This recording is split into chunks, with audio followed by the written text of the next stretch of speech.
Halo, apa kabar? Semoga selalu dalam keadaan sehat walafiat, tetap semangat. Kembali berjumpa dengan saya, Hetsun Arif dan Bung Rocky Gerung.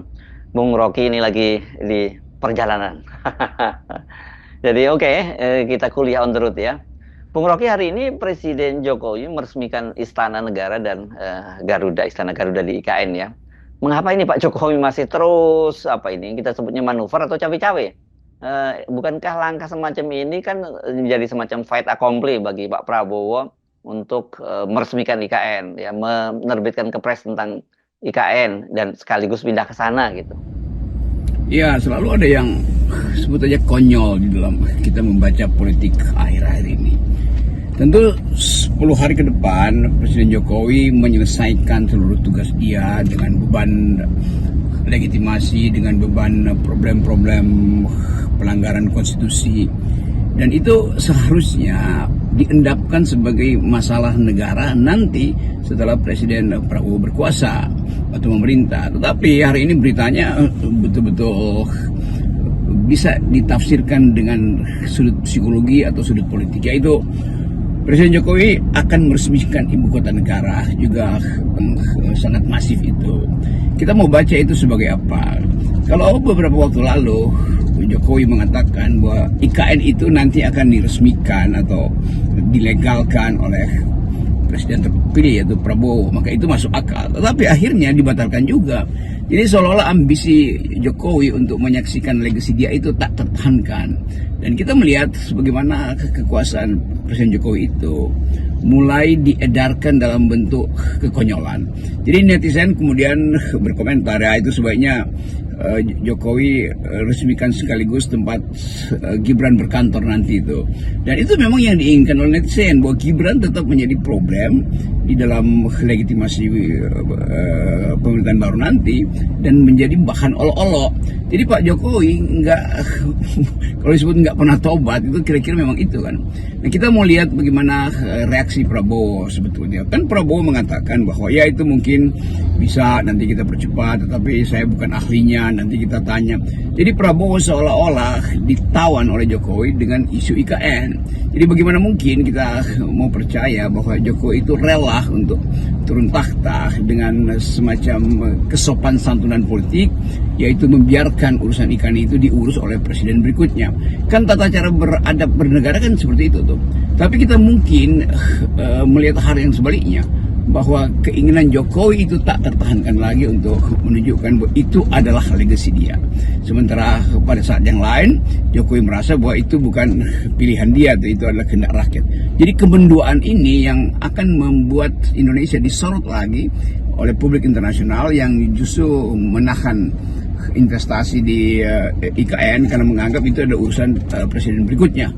Ini kalau istana di IKN diresmikan, berarti kan ada konsekuensi anggaran dan sumber daya manusia ya, seperti istana-istana lain seperti di Bogor, Jogja, atau Tampak Siring di Bali ini ada pasukan pengamanan, kemudian juga ada staf administrasi dan lain-lain lah yang di situ.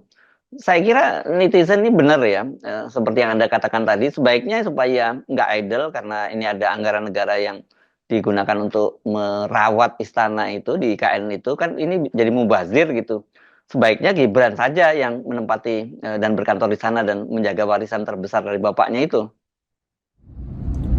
Tentu akan ada konsekuensi lagi itu soal pembiayaan, soal anggaran yang memang sudah dibatasi di dalam APBN 2025 nanti itu. Tetapi Jokowi ingin mendesakkan itu dan ambisi, lalu mungkin kehilangan headline, maka Jokowi cari headline baru. Walaupun tinggal seminggu headline itu bertengger, yaitu IKN sudah diresmikan dan itu penanda bahwa kabinet berikutnya harus meneruskan apa yang diresmikan. Tapi kita tahu bahwa batas dari semua ambisi politik itu adalah APBN, dan minim APBN artinya akan ada penciutan di dalam penganggaran. Tapi Jokowi nggak peduli itu, karena yang dia maksud sebetulnya adalah dia mau terangkan pada publik bahwa IKN itu memang milik dia. Jadi dia mau suka-suka dia resmikan hari ini, lalu dia akan paksa orang untuk menganggap bahwa yang dia udah resmikan itu harus diteruskan oleh pemerintahan baru. Itu juga konyol tuh, karena pemerintahan baru tentu dengan portofolio kabinet yang baru akan menghitung kemasukakalan dari proyek-proyek Jokowi. Bahkan bukan cuma IKN, mungkin kereta cepat juga akan dievaluasi, beberapa site, beberapa proyek yang dia sebut sebagai proyek strategis negara, soal pantai Indah Kapuk mungkin juga bisa direvisi oleh pemerintahan berikutnya karena tekanan publik kan. Jadi kita lihat bagaimana kekonyolan Presiden Jokowi itu dipamerkan justru ketika dia sudah tidak punya lagi kemampuan atau sudah dalam posisi lemdak. Kan orang dalam posisi lemdak itu ya diam aja supaya nanti dianggap bahwa oke, ada kemasukakalan bahwa Jokowi menyerahkan seluruh format pembangunan IKN pada menteri yang akan datang itu melalui keputusan Presiden Prabowo misalnya. Jadi kalau Jokowi masih mengatur IKN, itu artinya ada orang curiga bahwa memang akan ada deal-deal antara Jokowi dan pengembang IKN atau investor, karena orang menunggu kemungkinan besar IKN itu, atau bukan kemungkinan besar, sangat mungkin IKN itu dibatalkan oleh APBN-nya pemerintahan Prabowo.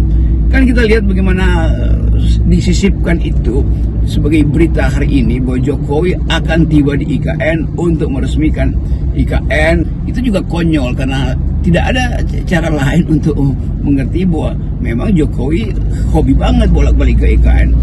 Dan sangat mungkin juga orang berpikir karena Jokowi memang ingin menetap di situ, karena Gibran akan berkantor di situ, maka Gibran akan diarahkan langsung oleh mantan presiden yang adalah ayahnya di IKN. Kan mistiknya jadi begitu. Nah, selain soal IKN, publik ini sekarang sedang ramai menyoroti batalnya pembacaan putusan PT UN ini kemarin ya, berkaitan dengan gugatan Ibu Mega, dan alasannya ini katanya hakimnya sakit, hakim ketuanya gitu ya. Kan Ibu Mega atau PDIP menggugat KPU berkaitan dengan soal pengesahan pendaftaran pendaftaran calon presiden Prabowo Subianto dan calon wakil presiden Gibran Rakabuming. Dan implikasinya ini bisa pelantikan Gibran batal. Banyak yang ya menduga-duga bahwa penundaan ini bukan karena sakit, tapi sakitnya sakit politis gitu ya, karena sekarang ini Jokowi masih berkuasa. Pada saat yang sama masih berlanjut isu tentang kemungkinan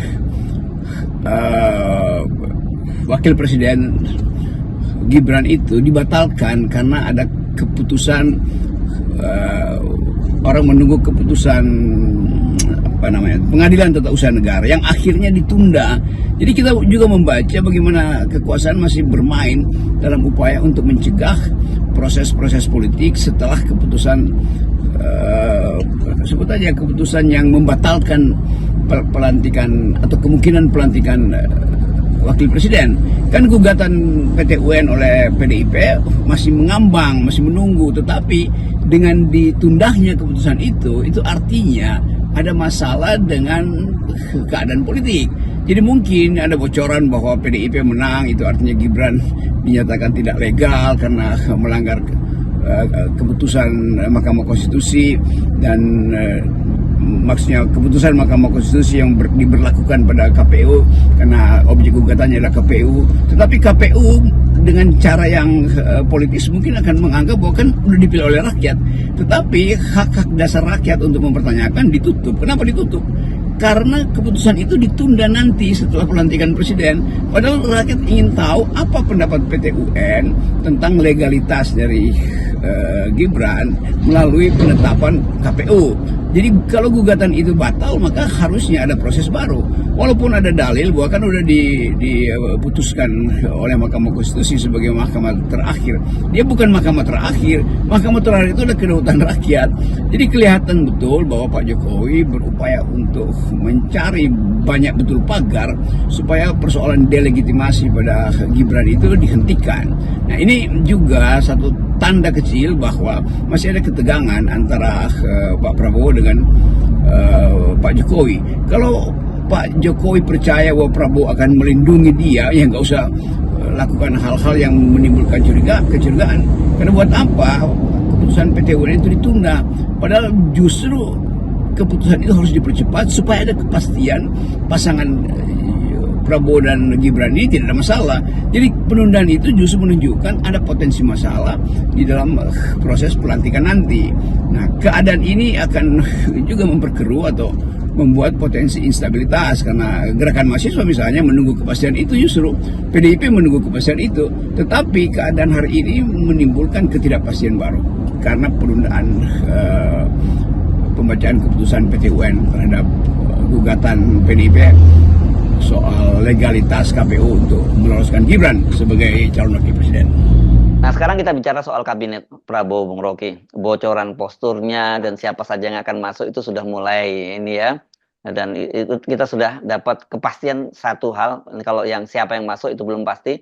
Tapi satu hal bahwa postur kabinetnya itu akan sangat gemuk. Ini kabinet gemoy gitu kalau para netizen menyebutnya.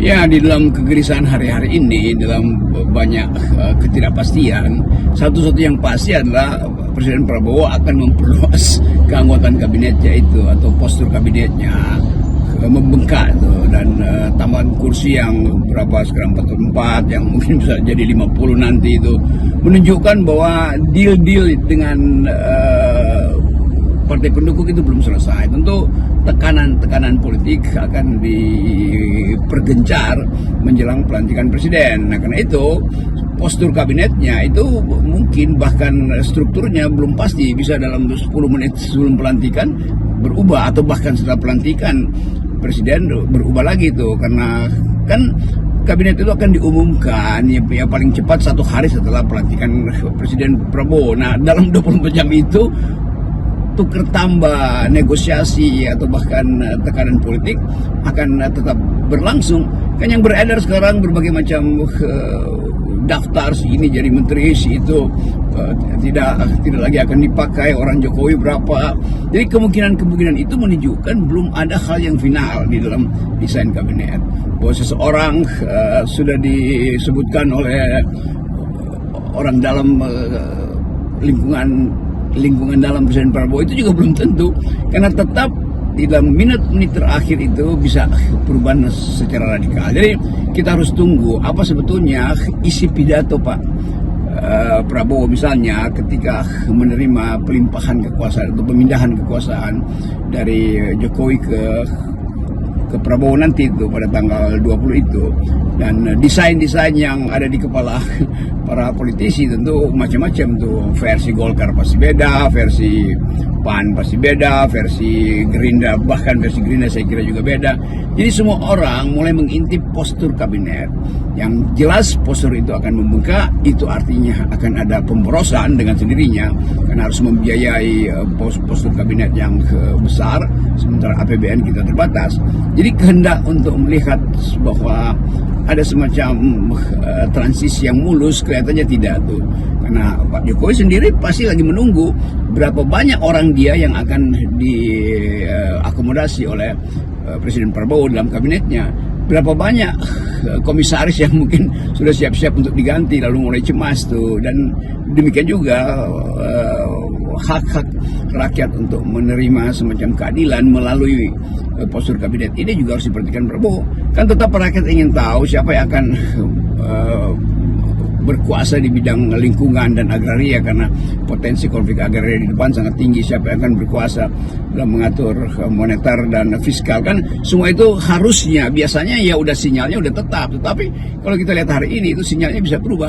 Tapi perubahan itu justru menunjukkan, atau potensi perubahan postur kabinet bahkan setelah Prabowo dilantik itu menunjukkan bahwa negosiasi masih sangat kencang, dan kemungkinan second kabinet akhirnya tidak terjadi itu karena tekanan politik menyebabkan Prabowo harus nego habis-habisan bahkan dengan PDIP. Salam akal sehat. Salam akal sehat.